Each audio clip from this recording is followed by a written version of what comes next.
Fala galera, bora pra mais um vídeo aqui no canal. Fiquei sumidinho nesse final de semana, resolvendo aqui algumas coisas pessoais. Essa data FIFA também atrapalha muito pra gente poder fazer conteúdo, né? E eu não queria ficar aqui trazendo conteúdo que não seja relevante.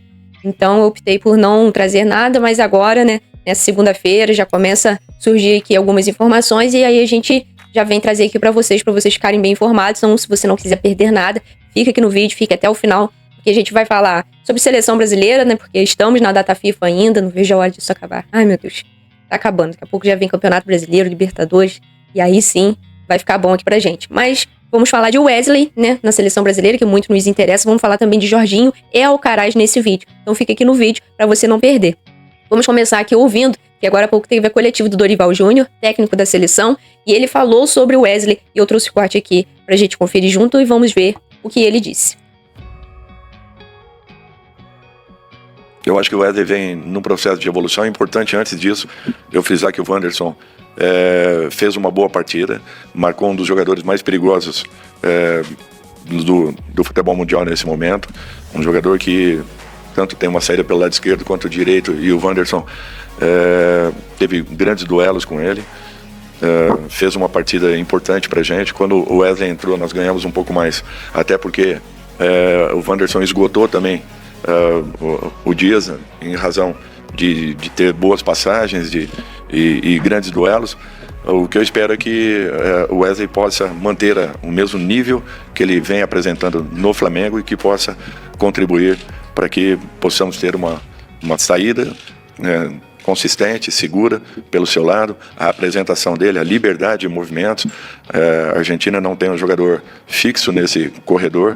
De repente, pelas características dele, nós possamos ter aí uma ótima opção.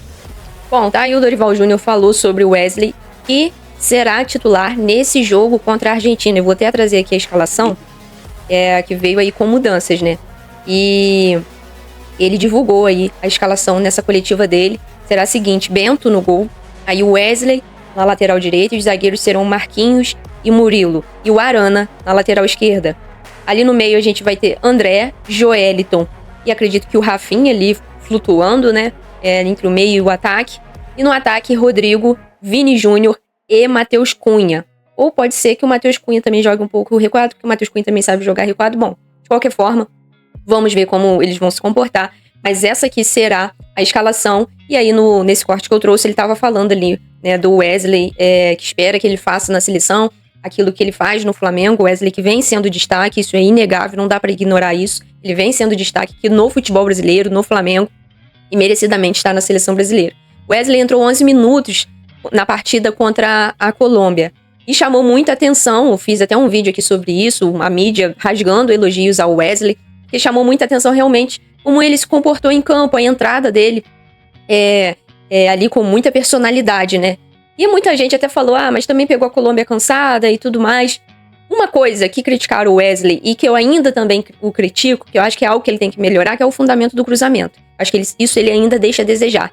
Inclusive, no jogo contra a seleção, ali teve 2 ou 3 ali que ele acabou errando. Isso às vezes acontece no Flamengo também. Então eu acho que é algo que ele precisa melhorar. Mas também não é algo difícil de ser resolvido, não. Nada do que os treinamentos não resolva.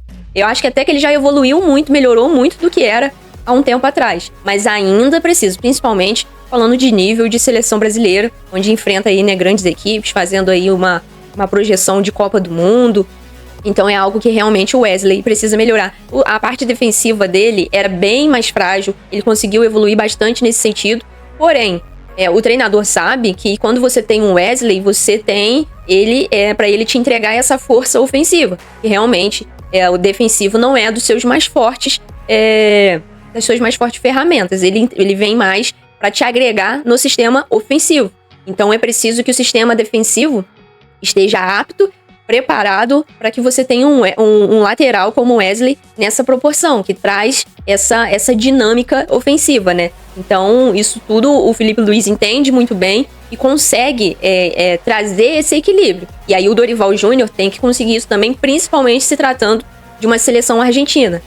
É um baita clássico, né? Brasil e Argentina, isso não dá pra gente ignorar. O Rafinha deu entrevista lá pro canal do Romário e já botou fogo lá no negócio, no clássico, porque já falou que é porrada neles e tudo mais, dentro e fora de campo se for preciso, prometeu pro Romário que ia fazer gol, eu acho que tem que entrar com esse espírito mesmo. Acho que não é bom, né? Eu até já falei isso, que eu acho que falta um pouco disso na seleção brasileira.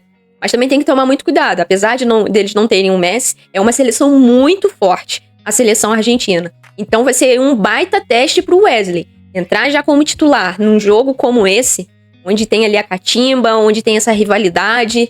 O Brasil precisa muito da vitória para as suas pretensões nessas eliminatórias. Então, esperamos que o Wesley vá muito bem, continue com a personalidade que ele entrou contra a Colômbia. Mas é isso, o Dorival Júnior também vai ter que encontrar esse equilíbrio aí. Eu acho apesar de ter o André ali, que é um volante ali de um pouco mais de marcação, mas é uma seleção bem ofensiva para enfrentar a Argentina. E aí vamos ver, né, como que a seleção vai se comportar. E agora vamos falar de Jorginho, né, porque foi o assunto aí também do final de semana no Flamengo. E aí a informação é a seguinte, que o Jorginho apresenta plano de carreira e dá prioridade ao Flamengo, mas, porém, contudo, todavia, ouvirá outras propostas. Jorginho que esteve aqui no final de semana no Rio de Janeiro, apresentou ali para sua esposa a cidade maravilhosa, né? Andou bastante ele, o seu empresário. E aí tem a notícia que o staff do jogador preparou um projeto com ênfase na parte financeira.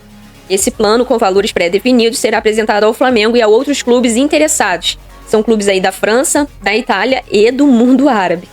Cara, competir financeiramente com um time árabe, complicado, né? Os números não fogem muito do que já foi conversado com o Flamengo. Mas agora, por exemplo, há uma cláusula de bônus por título. Uma outra situação. Os números do contrato são de padrão europeu. Além disso, o atleta quer os valores livres de impostos, algo que já foi alinhado. O Fla sinalizou com 10 milhões de euros, 62 milhões de reais, livres de impostos em um contrato de 3 anos, o que daria um custo total de cerca de 13 milhões de euros, cerca de 81 milhões de reais. A pedida de Jorginho é perto disso, mas ainda é preciso chegar a um denominador comum. Os dias de folga do volante no Rio de Janeiro esquentaram a relação com o rubro-negro, mas a negociação ainda está longe de uma assinatura. As novidades estão previstas somente para o meio de abril, depois dos jogos do Arsenal contra o Real Madrid pela Champions League. Aos 33 anos, Jorginho quer fechar o seu último grande contrato da carreira e deseja tomar uma decisão de forma racional.